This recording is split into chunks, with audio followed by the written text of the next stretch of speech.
Бугунь. Бугунь – це сьогодні. Продовжуємо його і тему розкаже Оксана Денисова. Розкажу, не буду довго чекати. Нормандський формат. Президент Порошенко минулого тижня наприкінці був у Берліні, зустрічався з Ангелою Меркель, канцлером Німеччини. Інтернет засипаний, значить, мімімішними фотографіями. Меркель приймала Порошенка в урядовій резиденції заміській, як вони там красиві на лавочках сидять і щось там говорять. Значить, але в підсумку виходять обидва на брифінг і кажуть, будемо активізувати нормандський формат переговорів. Це я нагадаю, ладно, потім нагадаю. І мінському процесу альтернативи нема. В студії маємо гостя Віталій Мартинюк, експерт аналітичного центру «Стратегія 21». Добрий вечір, Віталію. І для початку, оскільки я вже підвелася, так, я хотіла би попросити апаратну, щоб ми, знову ж таки, для підводки запустили відео Порошенка з коментарем з приводу останньої поїздки до Берліна. Що він у нас не розмовляє? Значна частина часу була присвячена скоординованим діям по імплементації мінських домовленостей. Констатовано, що Російська Федерація не виконує мінських домовленостей, і нам потрібно зробити сценарій, який би мотивував Росію сісти за стіл переговорів і виконати те, що вона обіцяла. В першу чергу стосується безпекового компоненту, припинення артилерійського і мінометного і танкового вогню, відведення важкої техніки, звільнення заручників і забезпечення ефективної реалізації мирного процесу. Мир має бути принесений на українську землю, окупація має завершитися, і ми маємо тверду і послідовну підтримку Німеччини в цьому питанні. Говорив, ми аж зачиталися, поки президент говорив. А можна Давай. я? А от можна розшифрувати якось, активізувати нормандський формат? Як це людською мовою? Я думаю, що в слово «активізувати» тут вкладається те, що зустрічі не проводились тривалий час. Це було спричинено тим, що були вибори президента. Франції. Спочатку були вибори президента США, тому не було зрозуміло, хто виграє, яка буде розстановка сил, політика Вашингтону і так далі. Потім чекали вибори президента Франції. Зрозуміло, що Оланд, він вже розумів, що він піде і буде новий президент. Хтось сподівався на Ле Пен. Хтось ставив на Фійона, який потім зійшов, І ви далі продовжуєте розшифровувати, бо у нас буквально зараз на прямому зв'язку Ірина Геращенко. На хвилину включимо, тому що у пані Ірина дуже зайнята. Добрий вечір, Ірино. Доброго вечора. Ви були в Берліні разом з Петром Порошенком. Після повернення ви написали про те, що 24 числа Україна має вийти, домовитися або наполягатиме, щоб 24 травня була визначена дата звільнення заручників. Яким чином це має відбуватися, скажіть? Для того, щоб домовитися, потрібна згода іншої сторони. І процес звільнення заручників у нас заблокована, по суті, з вересня 2016 року. Тому тут важливо, щоб була згода Російської Федерації, контрольованих бойовиків. Але українська сторона наполягатиме на тому, що 24 числа ми маємо узгодити остаточний список і остаточну дату звільнення. Тому що немає вже чого зволікати. Ми провели процедуру верифікації тих осіб, які здійснили злочин проти держави України і не хочуть переміщатися в РД/РЛО.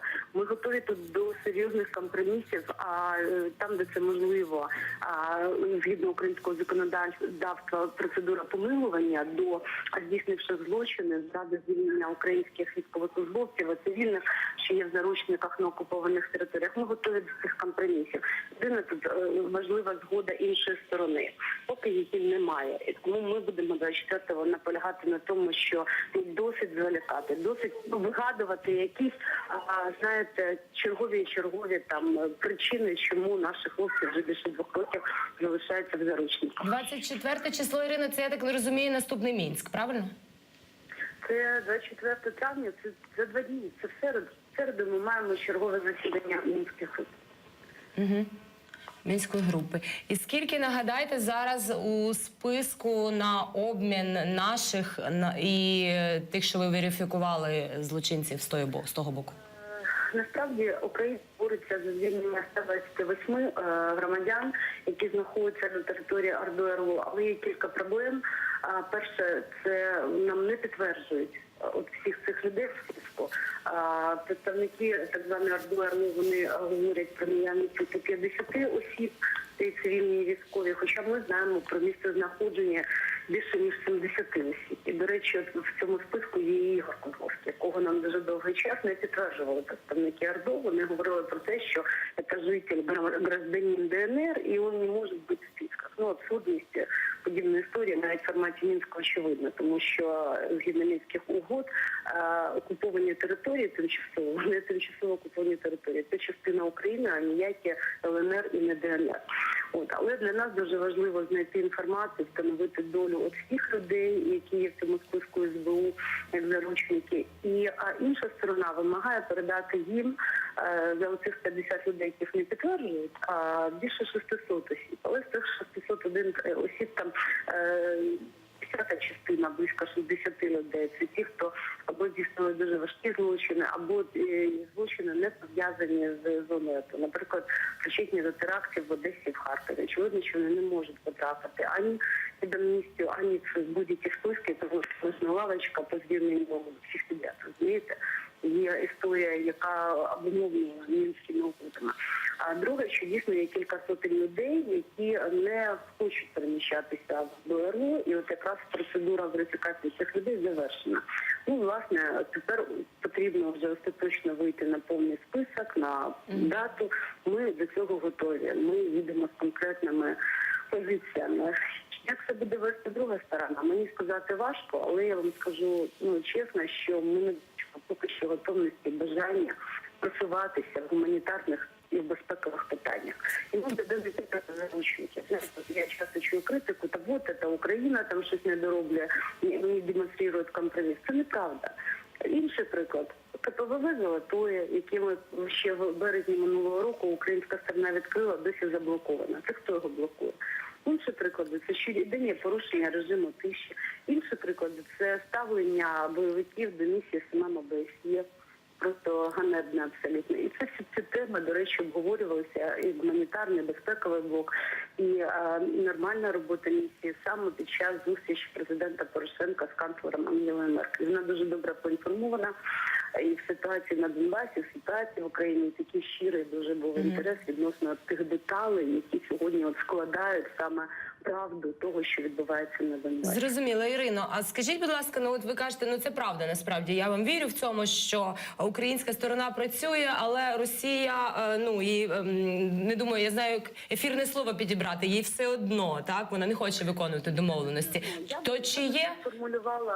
Я би сформулювала це не те, що все одно, розумієте, для Росії важливо, щоб в Україні було якомога більше таких точок дестабілізації, точок шантажу, тиску, знущань над Україною. Очевидно, що тема заручників є дуже болючою для українського суспільства.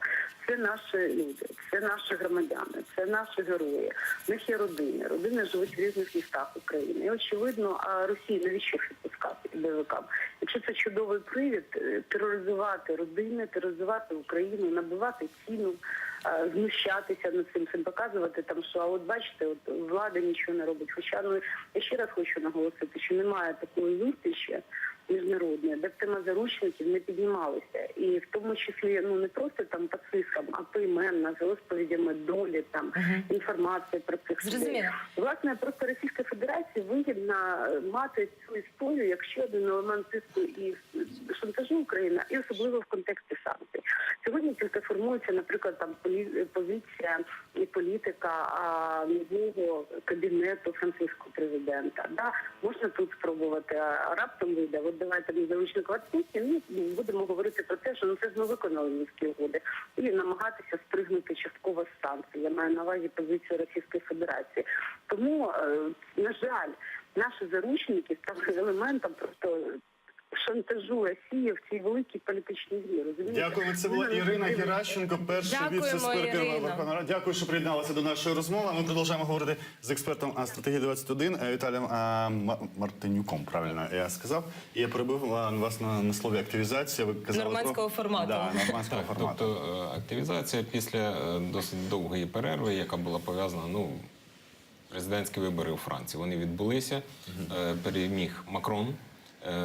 І очевидно стало, що Макрон буде певним послідовником політики Оланда. Не хочу сказати, що він повністю буде її копіювати, але от що стосується нормандського формату, під час передвиборчої кампанії і в передвиборчій програмі Макрона України як такої не було. Отже, не були сформовані чіткі меседжі з боку Макрона, як він бачить цю ситуацію. Очевидним стає, що він свою політику в нормандському форматі стосовно регулювання конфлікту на сході України, він буде робити з врахуванням того, що робив Оланд, і також з врахуванням тих консультацій, скажімо так, які відбулися. А це була перша поїздка Макрона за кордон, вона відбулася в Німеччину з Ангелою Меркель. Ми розуміємо, що продовження певно буде, тому що навіть вибір міністра закордонних справ Франції, який був у уряді при президенті Оланді міністром оборони, це певна послідовність саме цю людину призначати на зовнішньополітичний напрямок. От мене цікавить все ж таки, активізувати – це просто зустрітися, чи щось більше, ніж активізувати? Чи говорити про нові санкції за невиконання Росією все ж таки попередніх домовленостей і невиконання, нехтування Мінськом фактично? Дивіться, мова йде про активізацію нормандського формату. До нормандського формату входять 4 країни.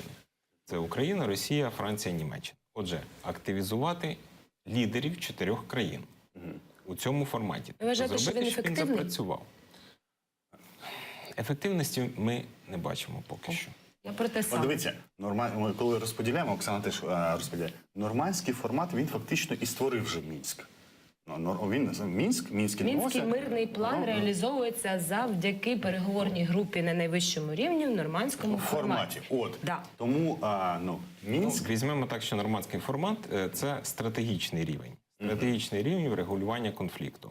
Він відбувається в 2 площинах: лідери країн, президент і канцлер, і на рівні міністрів закордонних справ. А безпосереднє втілення йде на рівні Мінського процесу. Я про що кажу? Мінський процес іде, нормандський формат засідає. У нас кожного тижня по 7 загиблих. Да?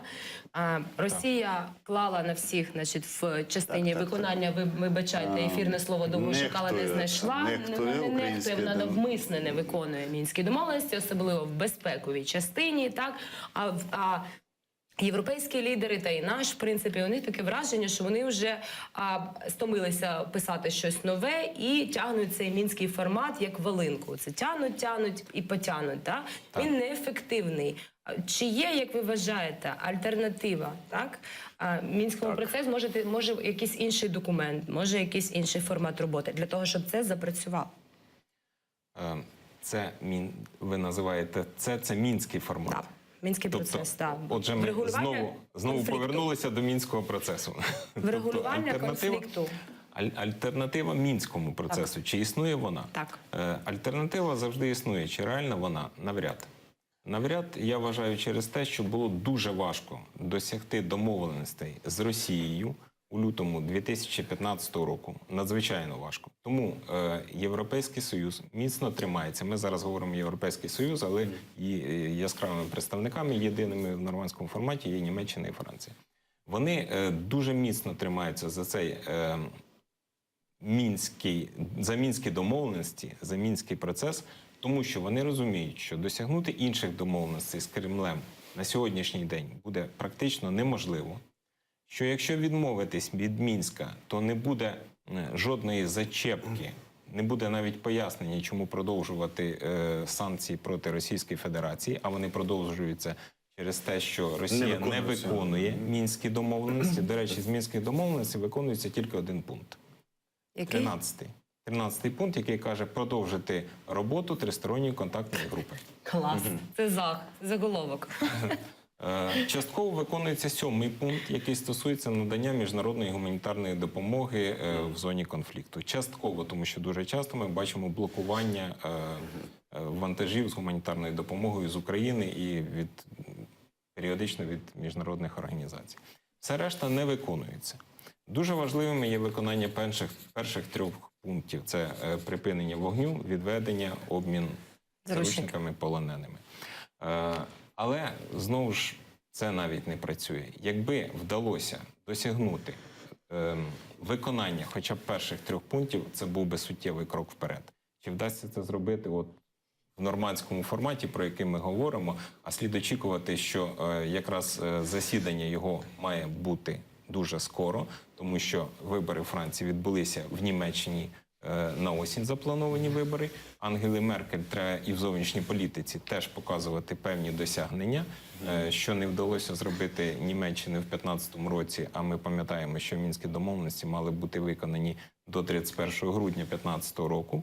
Вже скоро, напевно, дочекаємося і 31 грудня 2017 року, а Мінські домовленості, як я вже казав, 1 пункт тільки Я виконується. не хочу ні в якому разі порівнювати інший мінський процес, називаємо його, але між Азербайджаном і Вірменією він теж називається Мінська контактна група, да, інакше трошки, але знову той самий Мінськ. І от там 25 років, здається, вже в цей мінський процес, да, вони збираються то в Женеві десь зустрічаються, то ще щось, і це нескінченно. Всі розуміють, що ніякого результату від того мінського процесу у них не буде.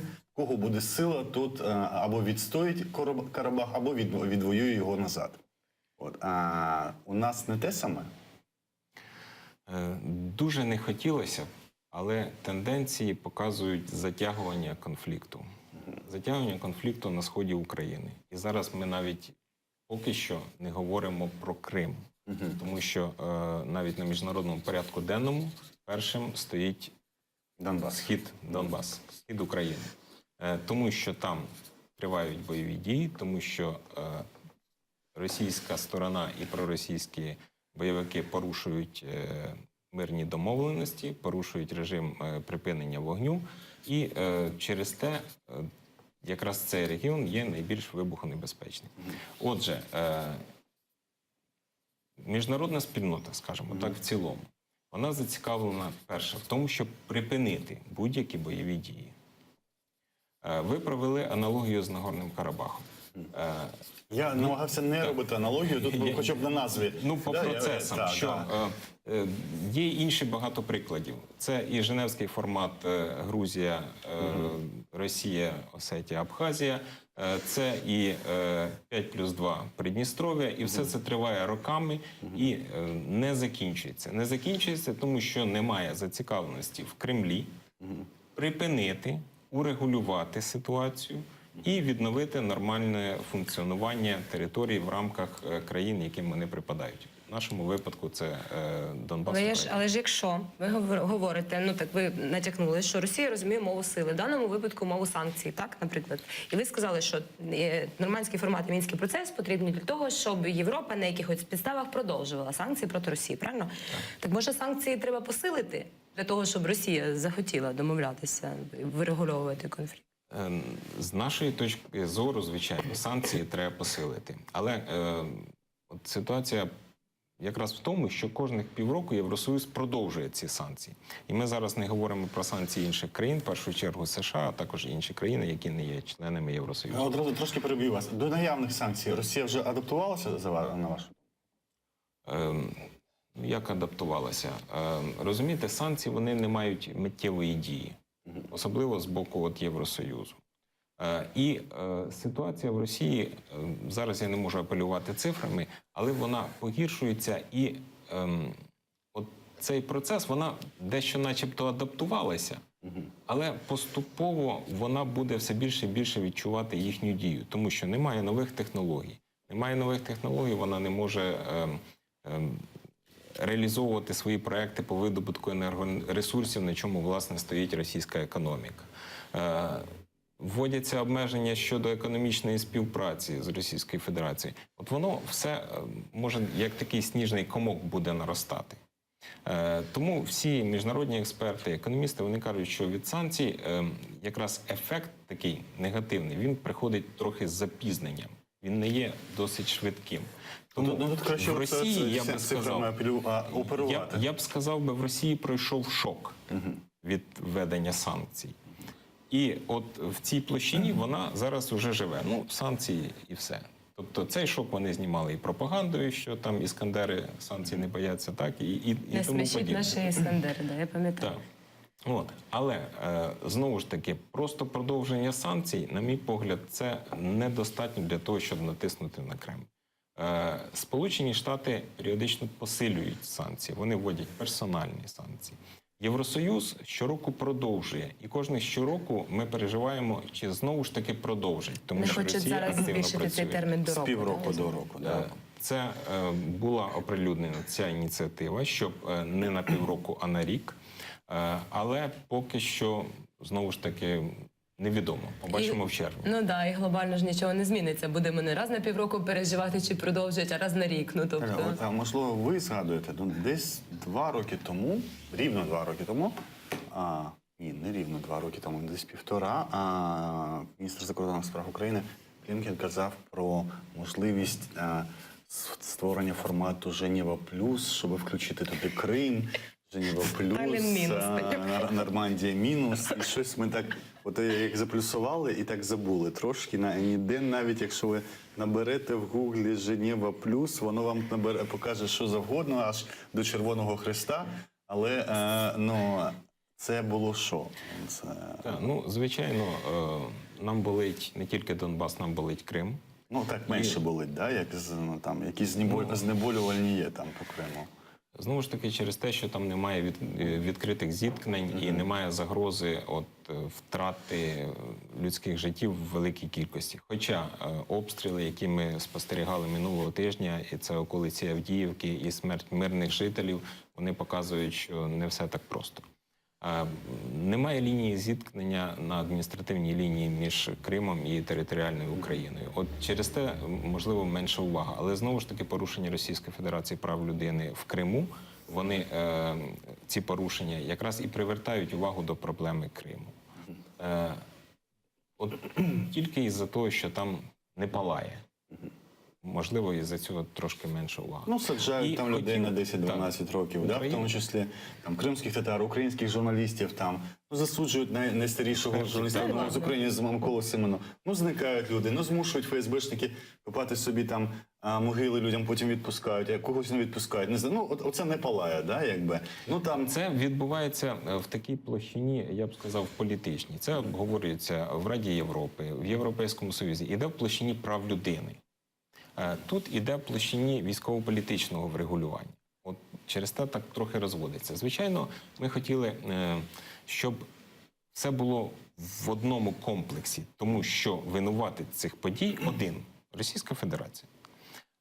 І пропонували якраз формат Женева Плюс.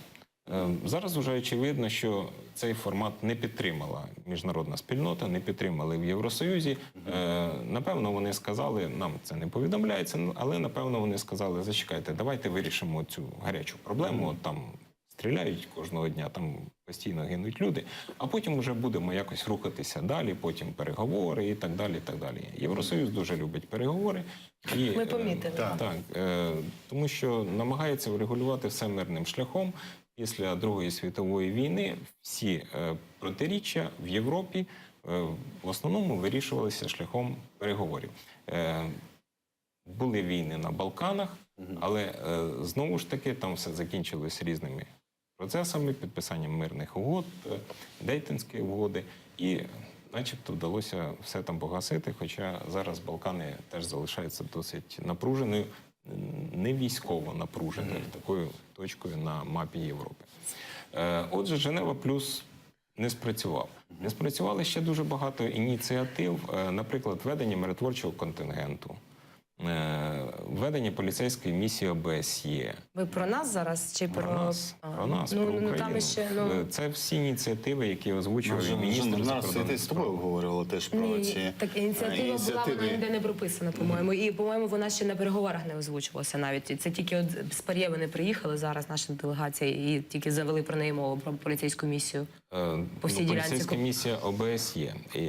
І Озброєна було- місія по так. всій ділянці кордону. Було оголошено генеральним секретарем ОБСЄ, що проводяться консультації. Ну, ці консультації тривають, якщо я не помиляюсь, точно вже півроку, навіть, напевне, більше. Зрозуміло, що Росія, як член ОБСЄ, вона Блокує. впливає на ці Ці переговори. консультації і в результаті може заблокувати прийняття остаточного рішення.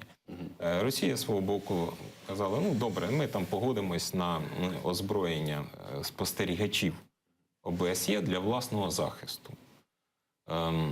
І схоже, що на цей процес не вплинув навіть трагічний випадок, який призвів до смерті спостерігача ОБСЄ, громадянина Сполучених Штатів Америки, зовсім недавно. Але в такому випадку, навіть якби він був озброєним, ну, навряд чи Якщо у нього це прилетів його фугас під врятувало. машину, то навряд чи це врятувало. Знаєш, можливо, це пам'ятаєш, Богдан Яременко був у нас тут, який казав, що ну переговори ж ці відбуваються от в Страсбурзі. Ви маєте уявляти собі цю обстановку, да, якби Да, сидять тут, вони, значить- сидять. Отут Страсбург, отут гарно, отут лижі, отут водичка, а тут чи неподалік віскі, у десь кого якісь що. узбережжя, да? І воно їм 300 Оце- років не треба. То, що ти кажеш, я не знаю, можливо, це зараз жорстко, досить некоректно. Скажу, дозволю, оці по 7 трупів на добу, їх треба одразу в Страсбург возити. Вибачте, можливо, для родичів це буде незрозуміло, але от туди і треба возити ці трупи. От прям складати їх перед Тіла. цим. Вибачте, тіла. Тіла загиблих. Але для чого ми кажемо? Да. Ну, а після того і вести туди їхніх родичів, дітей. Я не знаю. Тобто, просто я намагаюся знайти шлях, Як до них донести, Як донести, да, будь-які.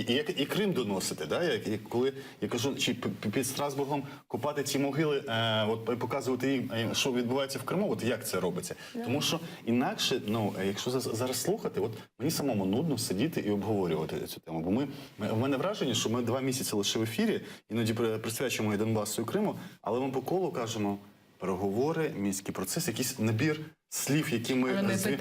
Але ми питаємо кожен раз нову людину, чи можемо ми, чи як ці люди ставляться, як експерти ставляться до переговорів, можливо, хтось із них порекомендує нормальний людський шлях, який можна буде потім пропонувати. А тут людського немає. Тут, мабуть, є загальний шлях. Санкції працюють, вони працюють повільно, все йде своїм шляхом. Правильно? То ми маємо розуміти, що десь є такі розумні люди, які все вже вирішили, все йде за якимось планом, який нам невідомий. Ну, неможливо повністю сподіватися, що хтось дуже розумний і знайде вихід із цієї ситуації. Тому що ситуація дуже складна. Ми вже згадували, що, в принципі, ми повинні були врегулювати конфлікт ще 1,5 року тому назад, так як домовлялися у Мінську в лютому 2015 року, цього не сталося, на жаль. І сьогодні, от якщо в рамках нормандського формату, Мінського процесу вдасться хоча б виконати, от про що я казав, перші 3 пункти, то Це відведення. Буде перемога. це не перемога, відведення це зброї. врятоване життя цивільних, військових, це повернуті наші солдати і просто громадяни, які потерпають там від знущань І приморозити арештів. все. Отак. Тобто це буде великий крок. Цього кроку поки що немає. Зрозуміло, що в Кремлі не зацікавлені в тому, щоб Ми ж зараз, я ж не кажу про це і про говоримо. шляхом там, коли я казав ці абсолютно некоректні речі з перевезенням тіл, да, там загиблих щодня до Страсбургу, я не про те, щоб настав мір во всьому мірі, да, і Крим одразу повернули, а для того, щоб кого треба стимулювати для того, щоб щось ще робити, окрім того, що час від часу зустрічатися, щоб це не перетворилося на зустрічі ні про що між вірменами і азербайджанцями. Власне, так. В принципі, всі націлені на вирішення проблеми. Зараз ми ще не розуміємо чітко, яку політику сформували у Вашингтоні. Але зрозуміло вже, оце важливо. О. що політика Трампа, зовнішня політика, безпекова політика Трампа, вона є досить агресивною. Він вже зробив гучні заяви, навіть не словесно, а діями. Це відбулося в Сирії, ракетний удар, це відбулося в Афганістані, використання надпотужної бомби, це відбулося довкола Північної Кореї, куди були підтягнуті морські сили США. Тобто він показує, що він готовий діяти з позиції сили. І якщо пам'ятаєте, в передвиборчій кампанії всі чекали в Москві, що от Трамп переможе і там все буде добре, тому що він такий, Трамп наш. і так, Трамп наш і тому подібне. Потім, коли він почав вже діяти як президент, Вони почали кричати зворотнє. що ніхто його не чекав і взагалі все нормально. Так? В його передвиборчій кампанії, в програмі республіканців, до республіканської партії він належить, прописано, що Америка повинна стати номер 1 в світі. Great again. Так. Що Америка повинна посилити свою військову потужність і розмовляти з позиції сили. Досягати миру в світі, але знову ж таки з позиції сили, там, де потрібно. І навіть прописано документально в них, що з використанням військової сили, якщо це буде необхідно. Отже, який план у нього? Ми поки що не знаємо. Ми дивилися фотографії зустрічі Трампа особисто з двома міністрами закордонних справ України Клімкіним і Росії Лавровим. Ми маємо якісь такі уривки сигналів з Вашингтону після цих зустрічей, але зараз дуже важко скласти картинку, що далі буде робити Білий дім. Наталя Мартинюк, експерт Центру «Стратегія-21», говорили про мінські домовленості, нормандський Нормандський формат, формат і і про- дійшли того, що поки в Вашингтоні не вирішили. Нам не повезе. Повертаємося. Осман Пашаєв. Повернемося коли? Після Та новин. після ж новин повернемося, будемо обговорювати заборону Яндекс.Шмандекс. російський Яндекс.Шмандекс, російські соцмережі, заборону з співвласниками IT-компаній. Дочекайтеся.